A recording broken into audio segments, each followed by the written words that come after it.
it's easy to be a Democrat. There are times when it's tough to be a Democrat. And there are times when it is important to be a Democrat.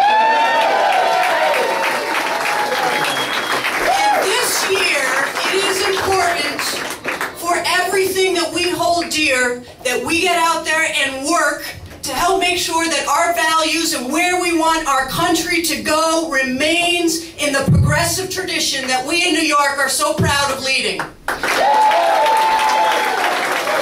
let me acknowledge a couple of leaders that we have here that have helped us move in that trajectory and are going to continue to help us. First, our very own independent, reform-minded Democrat, Senator Valesky.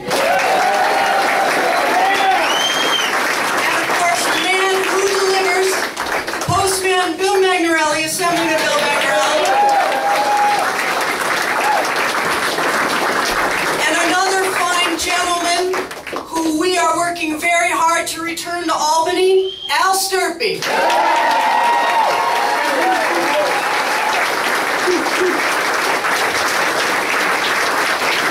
My very own colleague, President Van Robinson.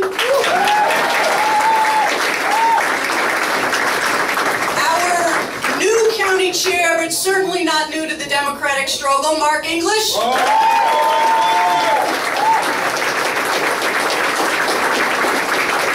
are joined by a brother and sister from the labor movement, Greg Lancet, who's president of the Council of Building Trades and a great plumber.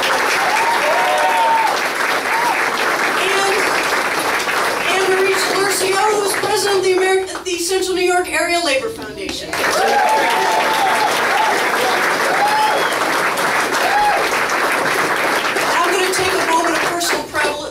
And also recognize one of my predecessors, a great man, a great Democrat, and a great mayor, Tom Young. So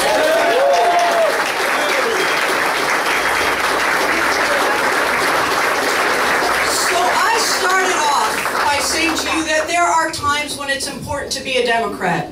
And this year we know that that is our time.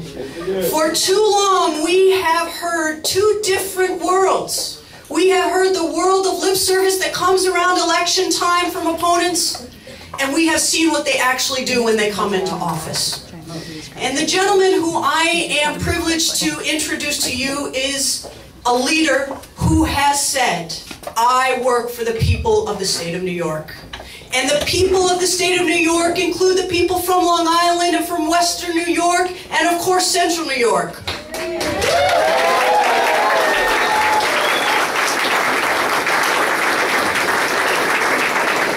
He has said, I believe in a government that solves problems for people. Not just wealthy people, not just 1%, not just certain people, all people. I believe in a government that represents the most progressive tradition in the United States, and I will fight to keep that tradition moving forward to make sure that all of us can celebrate the wealth that our country has. Be we rich, be we middle class, be we poor, be we black or white, gay or straight, Governor Cuomo has said, I am there for you, whether you're in Suffolk County or Syracuse, New York, or Niagara Falls.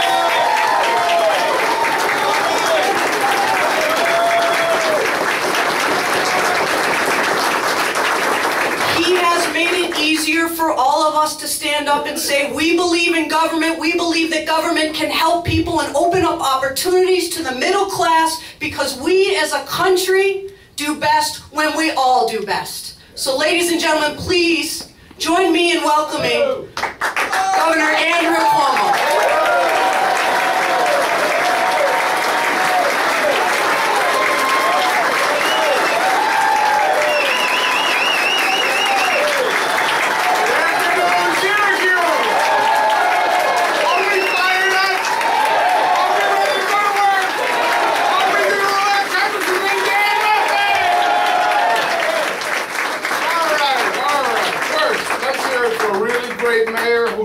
Great co-chairperson of the State Democratic Party, your Mayor Stephanie Miner. My colleagues from Albany, Assemblyman Bill Magnarelli, pleasure to be with you, Bill, Senator Valesky. Hopefully my colleague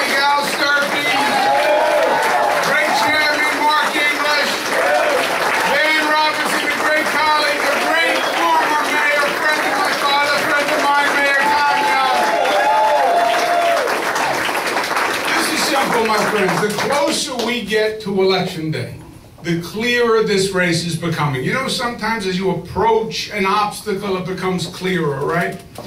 Well, as we get closer to Election Day, this is getting clearer and clearer, and the choice is becoming more and more stark. And it becomes this simple at the end of the day.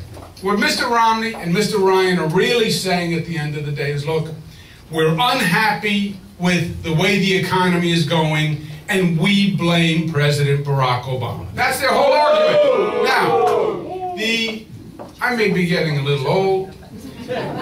My memory may be getting a little short, but it's not that short. This economic problem was not caused by President Barack Obama. This economic problem was caused by a Bush administration inherited by President Barack Obama. Remember this, the month the president took office, this nation lost 800,000 jobs, an historic number. And it's kind of ironic, frankly, that the team that created the problem now say they're the ones who should solve the problem. That's not going to happen. And look at their plan. The plan is this, and we've heard it before, over and over, whatever the situation, the Republicans go back to the same book, the same playbook. They said we want to do two things. First, we want to cut taxes for the rich. The economy is slow, we're going to cut taxes for the rich. Why? Well, because if we cut taxes for the rich will have more money, and the rich will spend the money, and that will then trickle down and benefit the middle class. It will trickle down. The way they talk about it, it sounds like it's a beautiful stream trickling down from the mountain towards the valley. And wherever the stream touches, it spreads bounty. You know what happens when you cut taxes on the rich? Do you know what happens? The rich get richer. That's what happens. The rich don't spend more money. Their bank account grows. You want people to spend money to stimulate an economy, cut taxes on working families in this country, and they will spend money.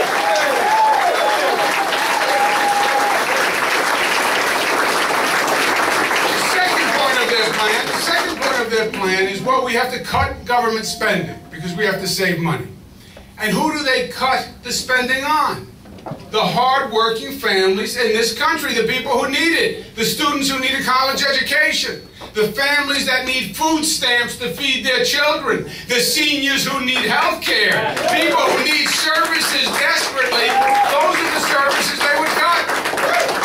And then they say, well, then what we really should do is cut the money, cut the funding, and then give the program to the states, give the program to the governors, because the governors are in a better position to deal with the issues. So they're going to cut the Medicaid funding by a third, and then give it to me to run Medicaid. You know what I say? No, thank you. You know what we call that? We call that passing the buck without passing the bucks. That's what that is. Don't cut the budget and tell me solve the problem.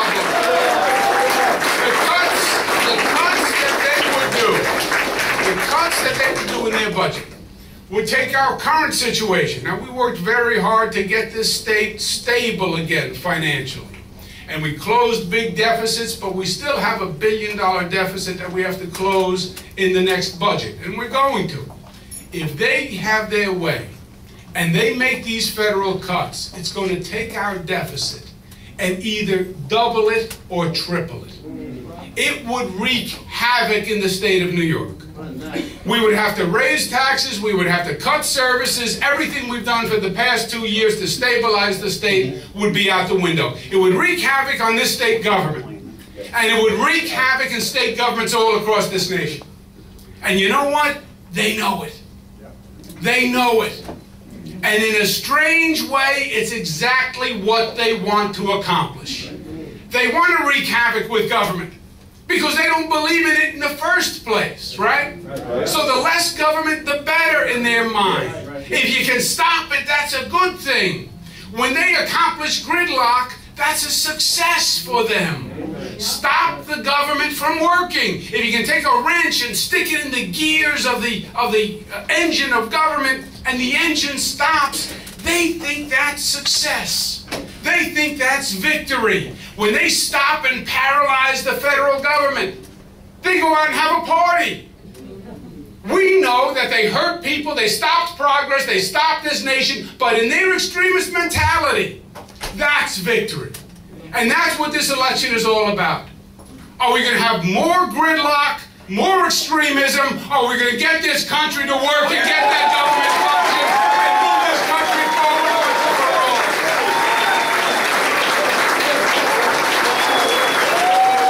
That is this election.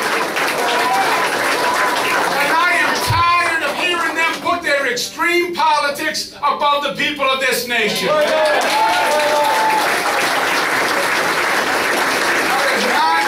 That is not what we believe in New York. What we believe in New York is, look, we are Democrats and we are Republicans. And we have our politics. But more than Democrats and Republicans, we are New Yorkers. We are citizens of this state. And we're going to do what's right for the people of this state. And we're not playing politics with the lives and the families of the people of this state. And that's why Congressman Dan Maffei has to be Congressman Dan Maffei, because he will represent the people of this district. He will not play politics. He will bust the gridlock. He'll do what's right for the people, not for political laws. Ladies and gentlemen, you work every day from now until election day, and you're going to have a great new congressman in Congressman Dan Maffei.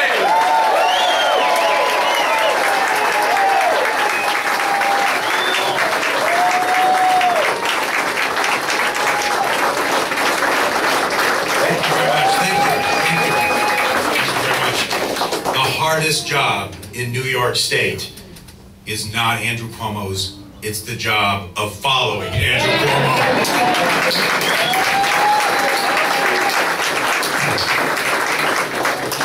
It is great to welcome the governor back. When I was growing up here in central New York, I had a couple of heroes, really in government, and two of them were named Mario Cuomo and Tom Young.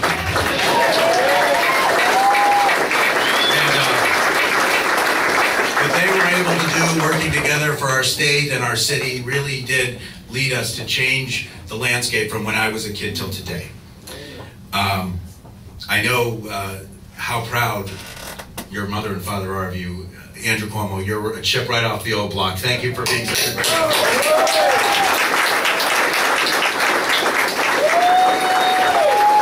I think the reason why our governor is such a good governor is because he works to get things done. We have obviously we have a lot of issues. Until every person who is looking for a job can find a job, we are not out of this economic crisis, and we have to keep fighting. But under Governor Cuomo's leadership, New York State is moving in the right direction.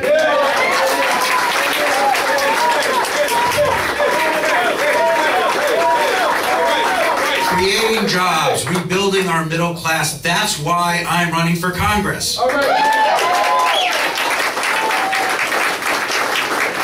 We know Central New York will do best when the middle class does best. When working families get a fair shot, we can build from the middle out instead of from the top trickling down. So that's what this election is all about. We need to give a fair shot. We need to give a fair shot to businesses that need tax incentives to bring manufacturing back to Central New York.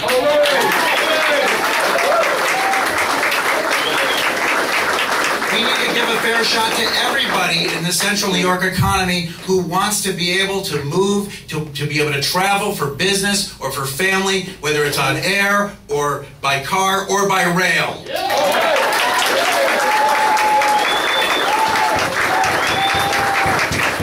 Just as we need to give a fair shot for our businesses, we need to give our workers a fair shot by making sure that they have the training that they need. Let's give our students a fair shot. Let's make sure that we have strong pre-K all the way through senior year, and let's make sure that our middle-class families can afford college. Let's expand Pell Grants, not cut them, and make sure that students can afford, middle-class students can afford a good college or trade school education.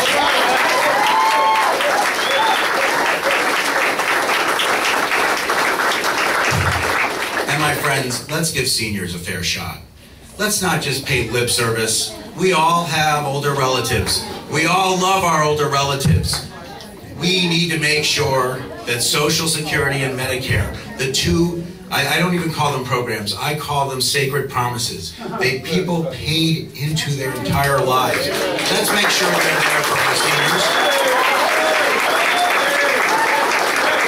And let's allow our seniors to make sure they're going to be there for us too. Future generations. I also want to make sure that we give our women a fair shot. Make sure they can get equal pay for equal work. And trust women to make their own decisions about their health care.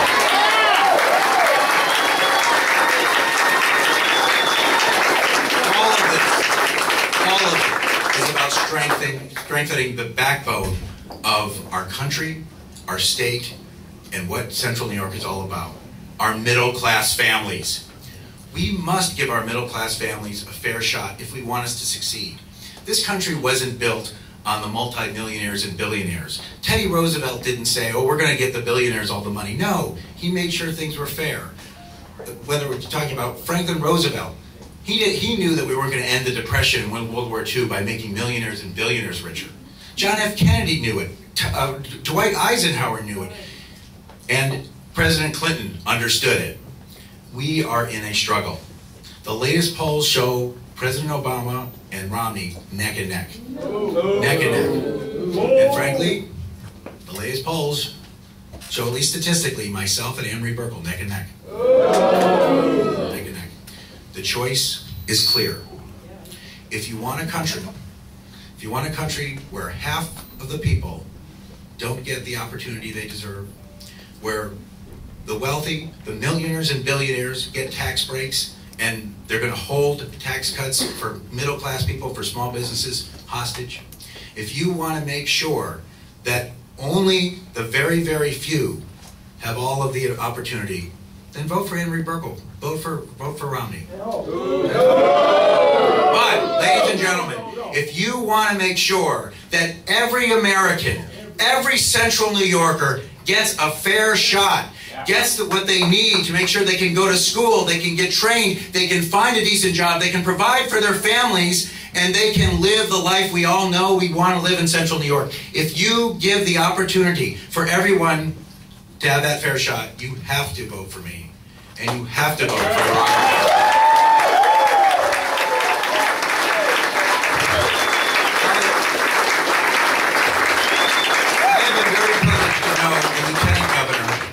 For a long time. When he was mayor of Rochester, I represented part of the county that Rochester's in. And I've known Governor Cuomo. I met him first when he was secretary of HUD, trying to get housing for the city of Syracuse, which he did a great job of. Thank you for never forgetting Central New York. The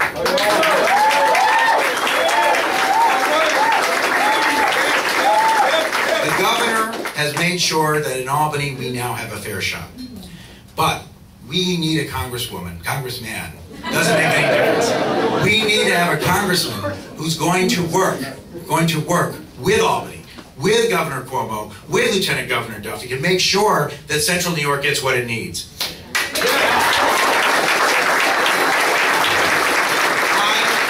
I don't care what your ideology is. It is wrong to send away high-speed rail money just to forward that ideology when it would be good for Central New York to have it.